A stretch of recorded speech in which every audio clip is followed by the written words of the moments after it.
Meus irmãos, vamos abrir as nossas Bíblias no Evangelho do Apóstolo João, capítulo 1, verso 35 ao verso de número 42.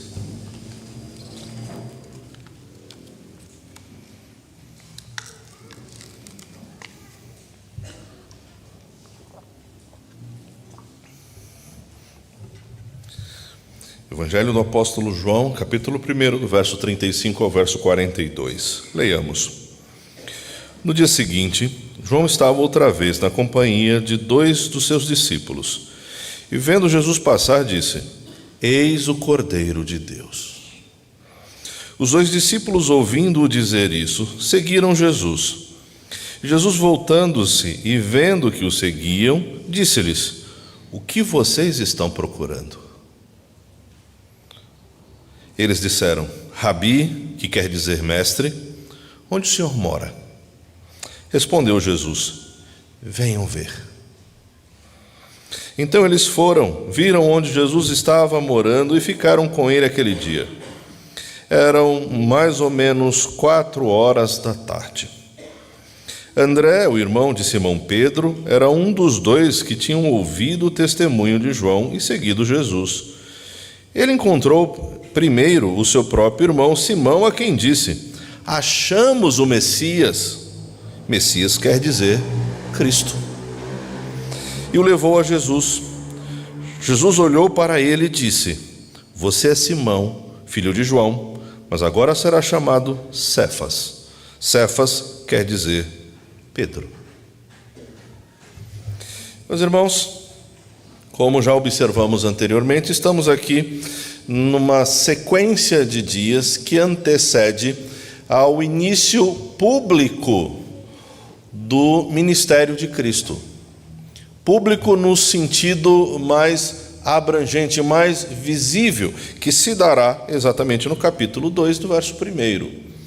No entanto, aqui neste bloco de texto, nós encontramos a primeira ação pública de Cristo, dando início de um modo visível, mas não amplo ainda, ao seu ministério. Cristo está agora apresentando-se. Pela primeira vez neste evangelho, nós encontramos a descrição do apóstolo João das falas de Cristo.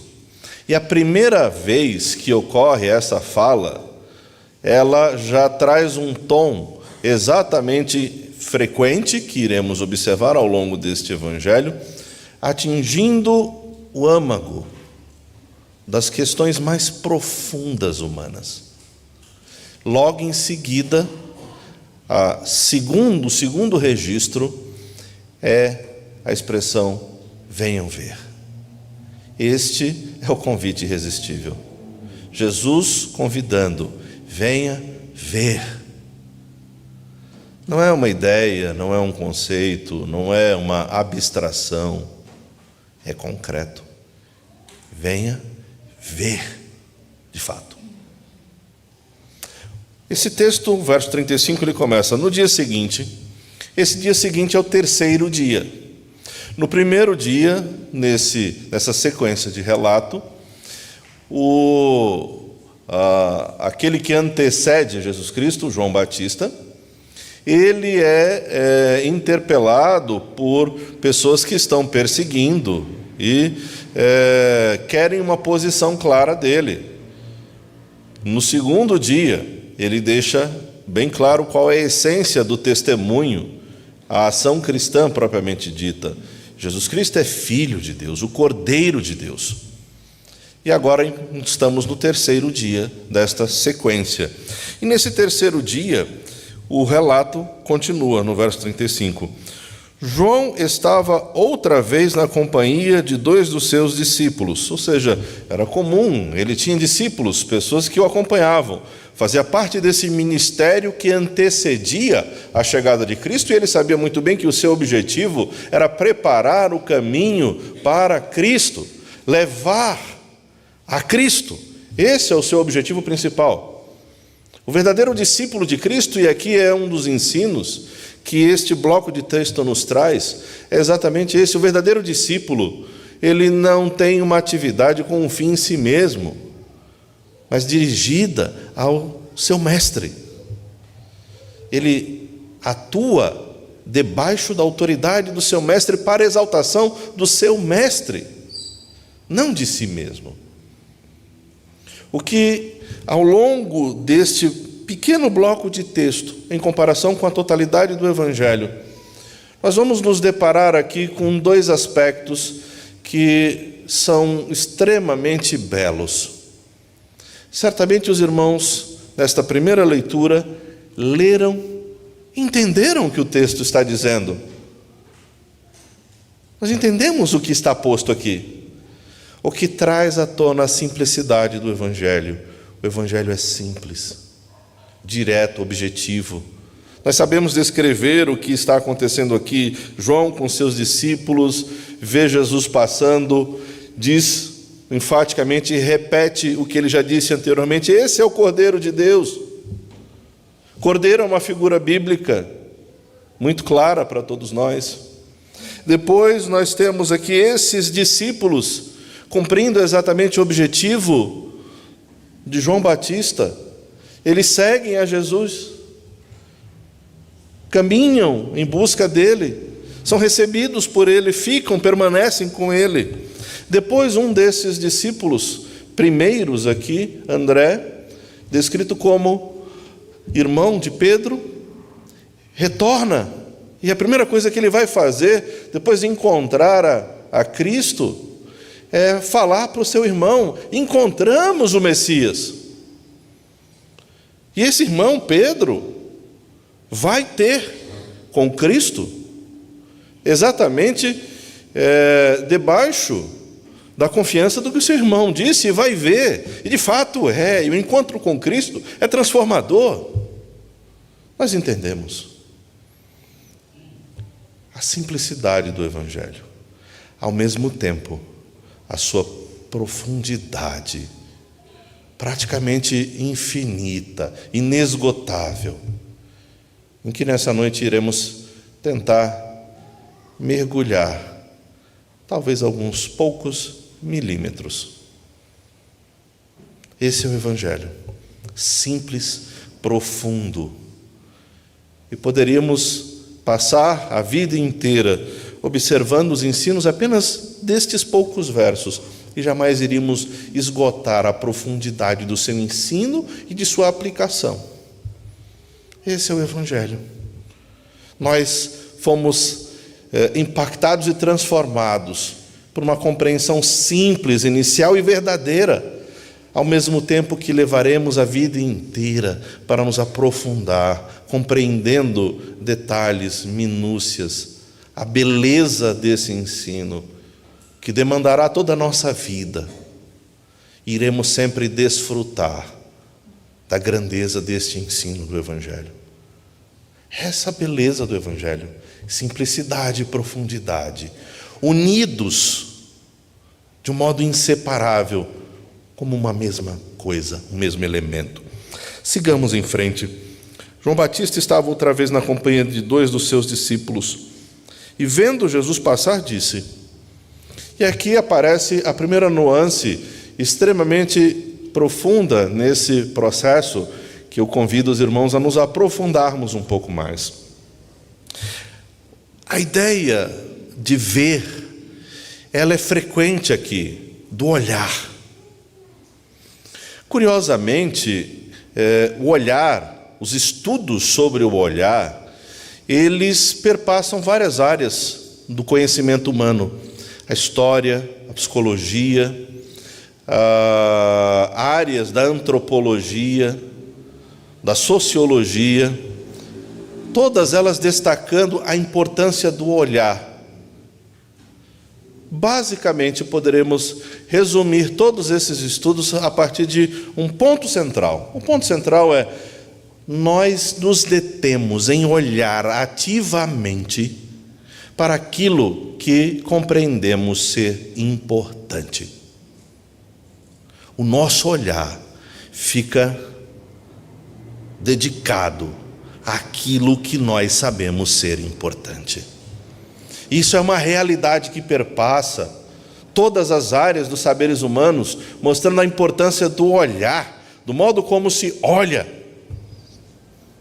E aqui não é diferente, porque essa expressão, ela designa alguém que está procurando algo que é valoroso e importante. O cenário aqui descrito pelo apóstolo João é como alguém que está numa multidão, uma diversidade de pessoas, e ele começa ativamente a olhar, direcionar o seu olhar, buscando, eu quero encontrar. Ele está de olho, tem algo que eu quero ver, e aqui no caso, uma pessoa. Eu quero identificar essa pessoa, onde ela está, cadê? Na cena anterior, no segundo dia, Jesus vem até João Batista. Agora, João Batista vê Jesus passando. Ele agora anda por si mesmo, digamos, né? E João Batista está agora procurando Jesus passar. Atento, eu quero vê-lo. Eu quero vê-lo, buscando encontrar, demonstrando exatamente pelo olhar que procura, e procura aquilo que é de valor, que é importante. E mais uma vez ele, quando encontra, quando o seu olhar se detém e ele agora registra, reconhece Jesus, ele repete o testemunho vigoroso que ele deu anteriormente, repetindo a expressão chamativa, eis. E mais uma vez relembremos o que essa pequena palavra significa aqui. É como se ele dissesse, parem tudo, para. Aquela parece uma cena de filme em que alguém está procurando algo e quando ele acha, a cena congela. E parece que tudo some, não existe mais nada ali que mude o foco, que atrapalhe o olhar, e é como se fosse só essas duas pessoas, né? Aqui é algo talvez semelhante, digamos. Ele encontra Jesus. E ele mais uma vez repete, parem tudo, este é Cordeiro de Deus. E essa expressão, ela nos instrui de um modo direto e objetivo sobre o ofício profético, o ofício sacerdotal de Cristo. Ele é o sacerdote que oferece a oferta, tanto quanto ele é a oferta oferecida, de uma vez por todas. Portanto, ele está falando de perdão de pecados, de redenção, de salvação. Pare tudo, encontramos o Salvador. Olhemos para o que é mais importante, o Salvador. E ele continua, o registro continua, verso 37. Os dois discípulos ouvindo-o dizer isso, seguiram Jesus. E essa expressão seguir, permanecer, estar, olhar, são expressões que ao longo desse evangelho designam submissão, transformação, compreensão, desejo de aprender, transformação. E aqui não é diferente. Confiados no testemunho do seu mestre João Batista, esses discípulos vão a Jesus agora. Verso 38, e Jesus voltando-se e vendo que o seguiam, disse-lhes, e a figura aqui é muito clara, né? Certamente os irmãos conseguem moldar na mente a cena. Esses discípulos agora andando, encontram Jesus, Jesus se volta e faz uma pergunta a eles. No entanto, o interessante é o modo como esse momento se dá. Porque aqui é dito, voltando-se, essa expressão que certamente nos passa de um modo despercebido da sua importância, ela carrega todo um aparato do Antigo Testamento, demonstrando exatamente o seu termo correlato no Antigo Testamento, designa a ação de Deus em voltar-se para o seu povo, quando este reconhece o seu pecado, se arrepende, reconhece a dependência do seu Deus e quer ir ter com Ele. Temos dezenas de textos que podem ser lidos, mas penso que um é representativo. Abra sua Bíblia, 2 Crônicas 7,14. Vamos ler todos juntos.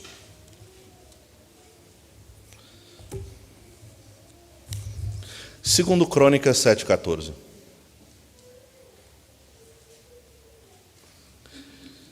Se o meu povo, que se chama pelo meu nome, se humilhar, orar e me buscar, e se converter dos seus maus caminhos, eu ouvirei dos céus, perdoarei os seus pecados e sararei a sua terra. Esta expressão, voltemos agora, Evangelho de João, capítulo 1, verso 38.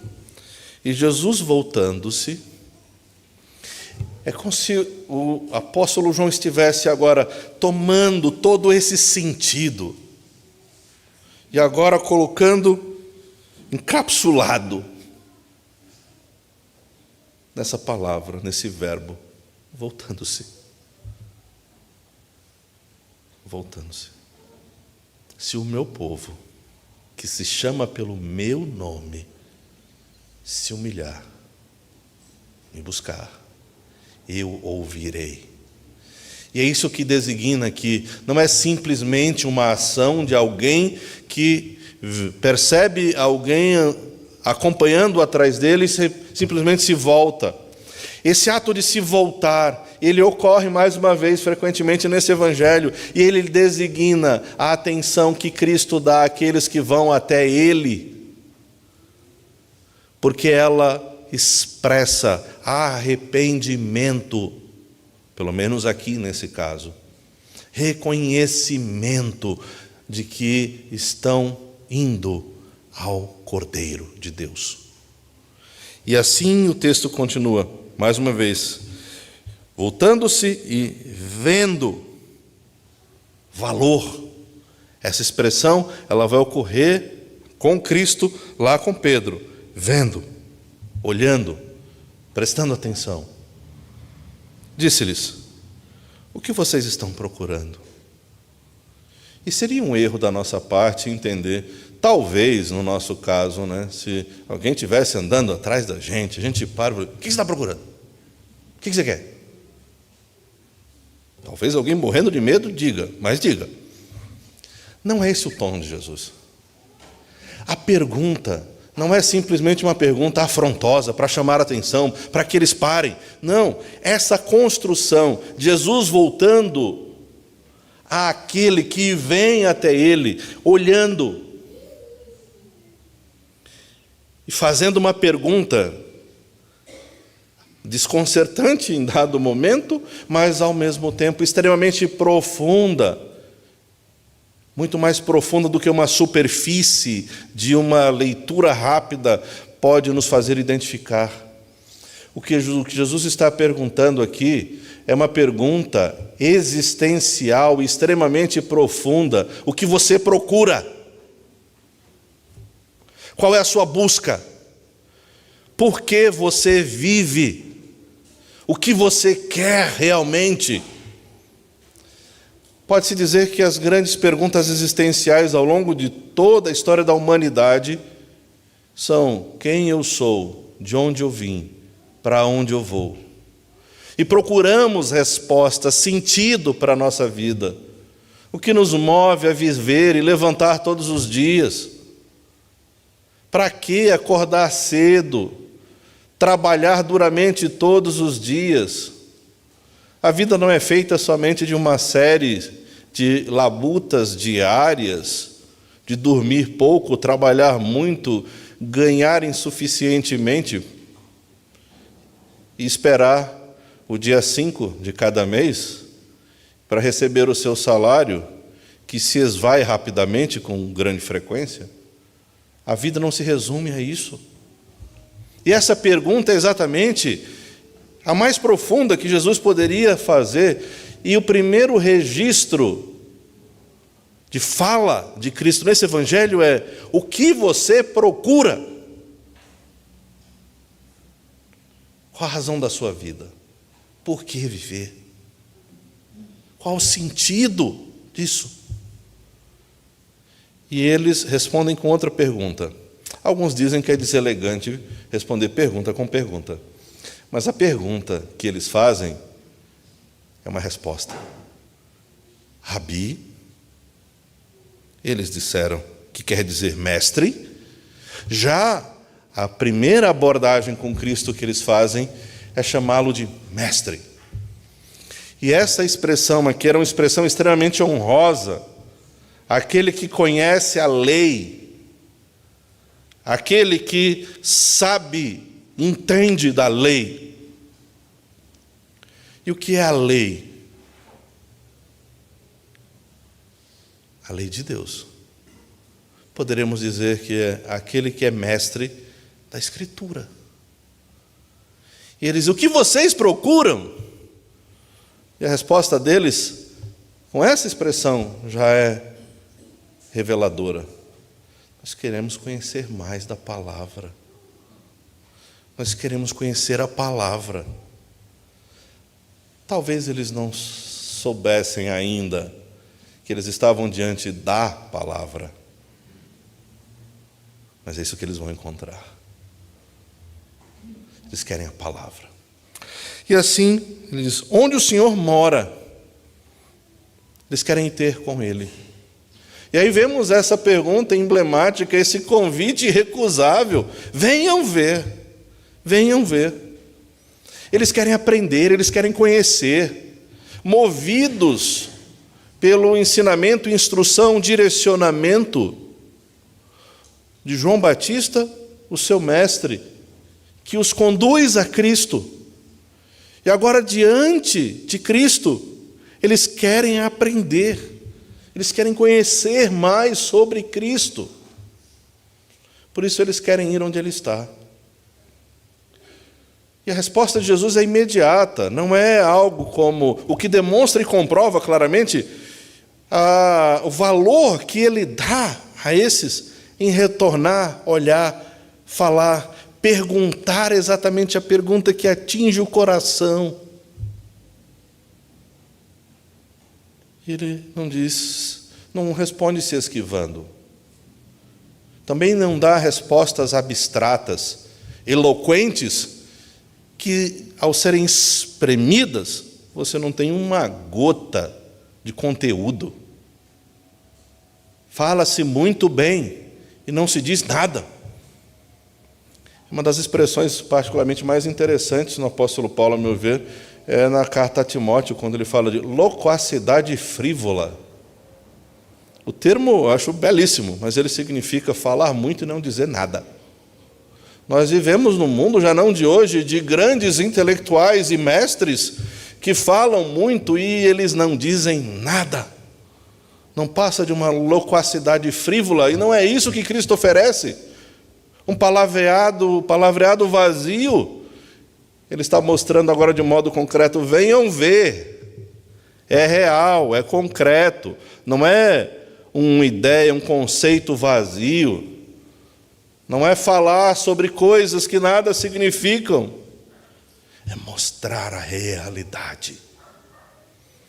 E o texto continua: então eles foram, viram onde Jesus estava morando e ficaram com Ele, bebendo, submissos, diante da presença de Cristo, para aprender dele. E o texto, o verso conclui, esse primeiro bloco é concluído assim: eram mais ou menos 4 horas da tarde. Bom, a gente olha, tá, e daí?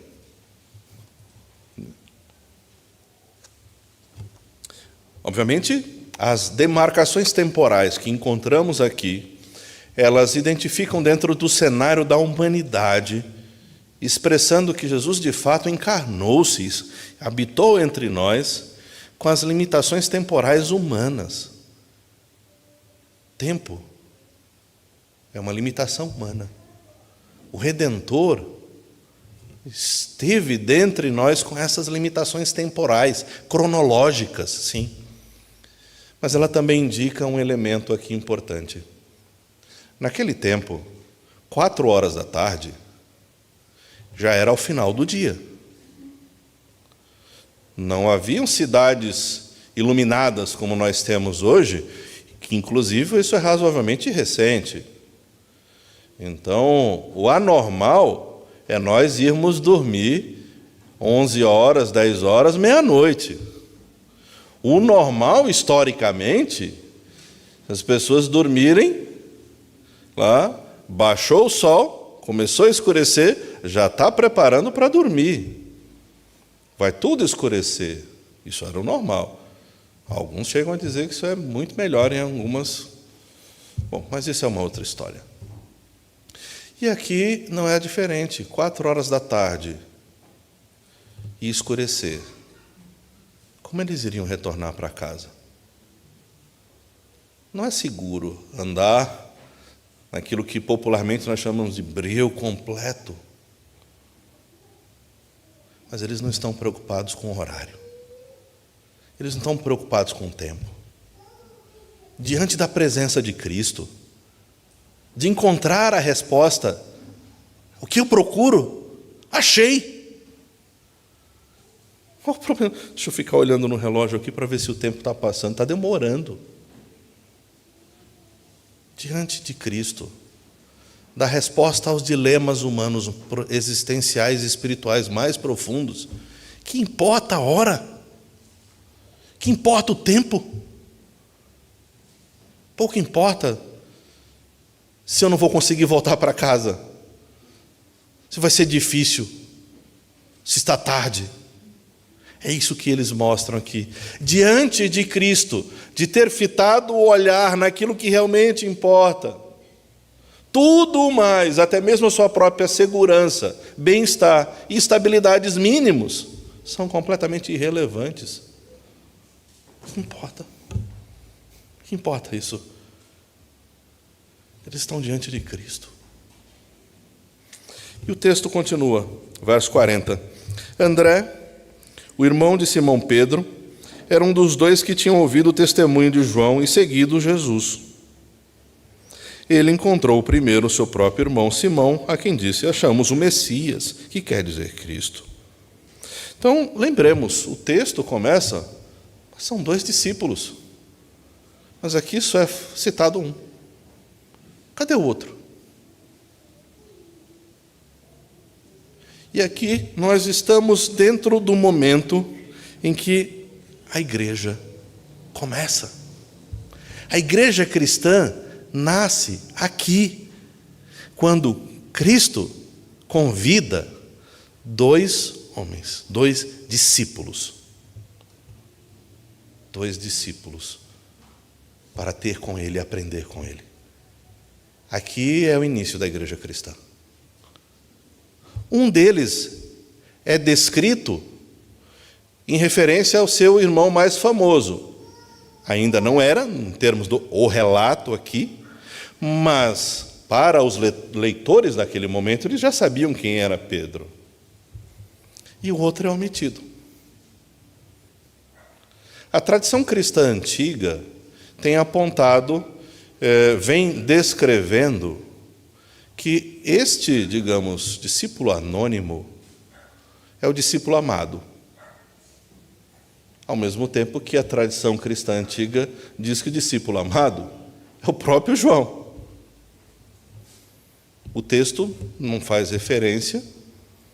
No entanto, há uma longa tradição cristã antiga que aponta exatamente isso, e João teria se omitido, segundo essa referência, a não fazer referências a si mesmo. Não falar de si mesmo, o que parece extremamente razoável. É preocupante quando alguém fala de si mesmo. Certa feita, estávamos indo para um determinado evento e um dos amigos mais próximos não pôde ir. No outro dia, ele perguntou: e como é que foi lá a palestra? O que ele falou dele? A palestra não era sobre ele, mas o palestrante era conhecido por gastar mais tempo falando de si mesmo do que daquilo que ele se propunha a falar. Não interessava qual era o tema. Ele gastaria mais tempo falando de si mesmo do que do tema. João é o contrário disso aqui, essa hipótese. No entanto, há uma eloquência, ainda que não tenhamos todos esses detalhes, mas há uma eloquência que reverbera a partir do silêncio.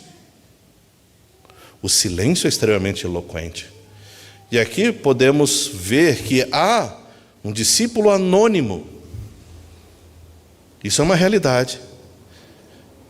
O importante captarmos é que ao longo da história, desde a sua origem, como aqui vemos, até o presente tempo, a igreja é formada amplamente por discípulos anônimos. Discípulos anônimos. Há um livro de um historiador brasileiro em que o título dele é extremamente interessante, a meu ver. O título é Os Protagonistas Anônimos da História. A história não é só feita pelos nomes conhecidos, digamos, mas por aquelas pessoas anônimas, não que elas não tenham nome, elas têm, mas elas não se tornaram famosas. O problema é que, para nós, o anonimato é praticamente sinônimo de falta de importância, de irrelevância, ainda mais nessa época de redes sociais. Então, alguém a sua importância é definida pela quantidade de seguidores que tem. E isso é um padrão mundano, mas também no meio evangélico, identicamente. Identicamente. Portanto, não ser conhecido é uma coisa terrível. Como assim não sabe quem eu sou? Ou aquela máxima, né? Você sabe com quem você está falando? Então, isso ilustra em vários aspectos isso. No entanto, nós vemos aqui a igreja iniciando com um discípulo anônimo.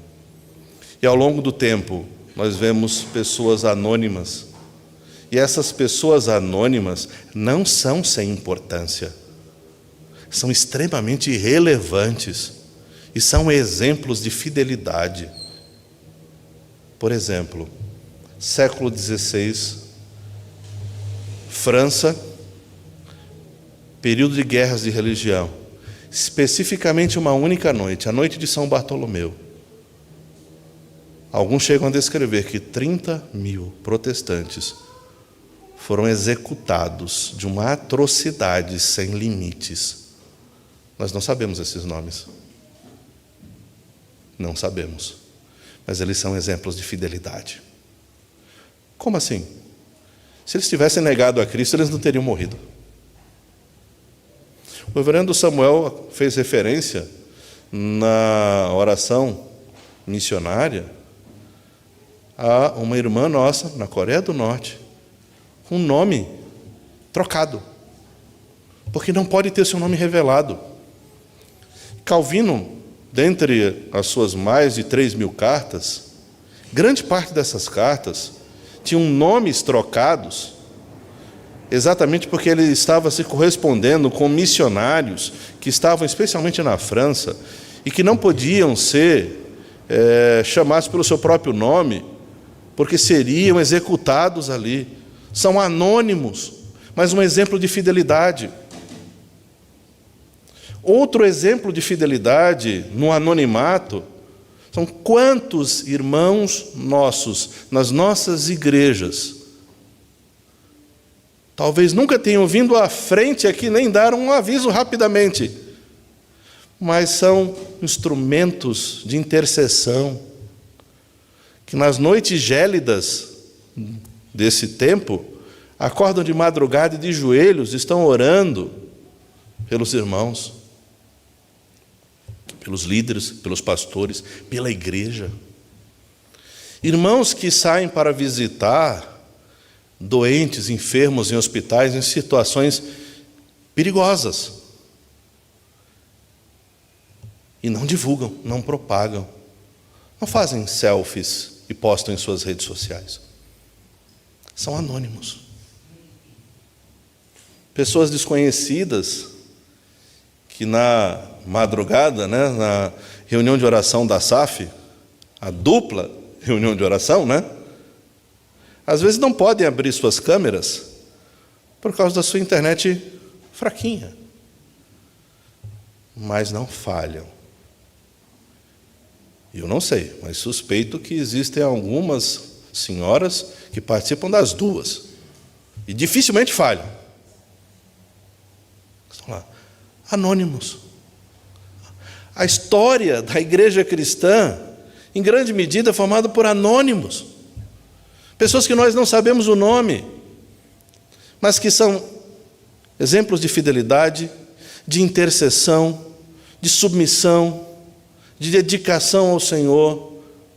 Pessoas que têm ainda, até hoje, era uma prática antiga, mas alguns têm até hoje, caderninho de oração, em que anota o nome. Já vi isso em várias igrejas no Brasil. Senhoras, senhores que têm caderninho de oração, anotando o nome. E ele faz, às vezes nem sabe escrever, e pede, e ele se depara com uma pessoa: quero orar por você. Você pode colocar seu nome aqui? E pede para escrever, porque ele não sabe escrever. Não teve essa oportunidade. Mas ele tem um ministério de intercessão diário, sem alardes, sem chamar a atenção. Isso é belíssimo. A igreja é sustentada por esses instrumentos, em grande medida. Não por aqueles, digamos, famosos. Não. Pelos anônimos. Mas também temos André, não podemos esquecê-lo também, E aqui há algo a ser destacado importantíssimo, que é importante. O primeiro aspecto é que a figura de André só ocorre mais 2 vezes ao longo desse evangelho. Ou seja, 3 vezes. Nas 3 vezes, o registro é André levando alguém a Cristo. Não é a quantidade, mas é o que ele faz. Então, o que é destacado? Levar a Cristo.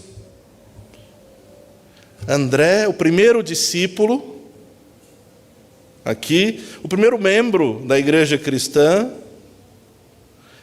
é alguém que é registrado com uma única atividade: levar a Cristo. Levar alguém a Cristo. O segundo, o seu nome não é registrado. O terceiro é Pedro. E aqui há um elemento chave,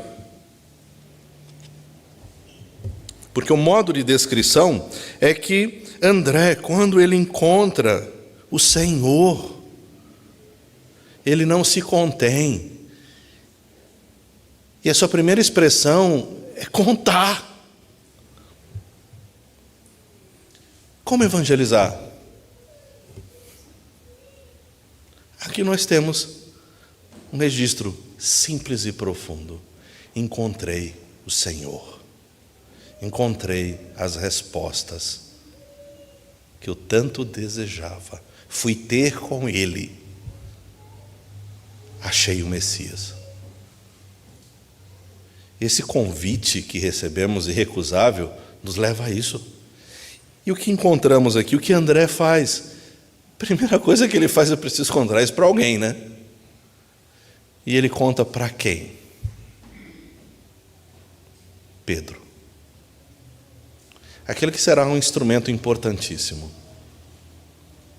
Nós não podemos atribuir a Pedro, de modo algum, a autoridade de fundamento da igreja. A Escritura não diz isso de modo algum, em nenhum lugar.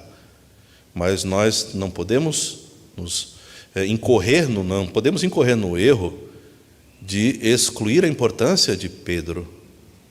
Mas a importância de Pedro não é um fim em si mesmo. Porque o que ocorre aqui? Logo depois, André leva, verso 42, e o levou a Jesus. Jesus olhou para ele, mais uma vez, uma expressão de atenção, de amor, e disse. E aqui há uma transformação. Você é Simão, filho de João. Jesus demonstra, conhece ele, conhece as suas origens, sabe quem ele é. Mas agora será chamado Cefas, que quer dizer Pedro. Ele é transformado, ou mais especificamente, serás chamado Pedro, atribuindo a uma função que ele terá futuramente como líder da igreja. Se a igreja não é formada somente por líderes, ela também não é formada somente por anônimos. Não há essa competição de exclusão. Não há. Líderes são importantes. Jesus destaca já que o terceiro membro da igreja cristã é o principal líder da igreja cristã, inicialmente, Pedro. E há uma transformação. E o que podemos observar aqui de um modo direto e objetivo? Ele é transformado por Cristo. E essa transformação que Cristo promove nele, o encontro com Cristo é transformador. E o encontro com Cristo outorga ao transformado uma missão. Ser transformado por Cristo é também receber dele uma missão. Ninguém é transformado só para ser transformado. Nós somos transformados para servir. Por isso cantamos, quero ser um vaso de bênção. E também cantamos que o convite só faz sentido e só pode ser respondido porque fomos transformados. O que esse registro nos ensina? Ele nos ensina sobre a importância do testemunho verbal, João Batista verbalizando, que a função do discípulo não é angariar discípulos para si mesmo, mas discípulos de Cristo. Aqui é toda uma construção do próprio conceito de discipulado. Se fomos transformados, conduzir outros a Cristo para também serem transformados. Essa é, em essência, a ação do discipulado. Discipular alguém é conduzir a Cristo. E é isso que encontramos aqui, João Batista, André, o discípulo anônimo, Pedro. E o encontro com Cristo, responder afirmativamente a esse convite que recebemos irresistivelmente, é um convite que traz transformação para a nossa vida, nos dá sentido de existência, responde às razões mais profundas que nós desejamos, dá sentido à vida. Cristo. E qual é agora a função natural? Agir como André. E o que André fez? Venha ver, achei o Messias. Ponto. Como é simples, não? Tão simples a vida cristã. Ensinos ao mesmo tempo tão profundos. E precisamos mergulhar mais e mais neles. Sigamos em frente. Deus nos abençoe, irmãos.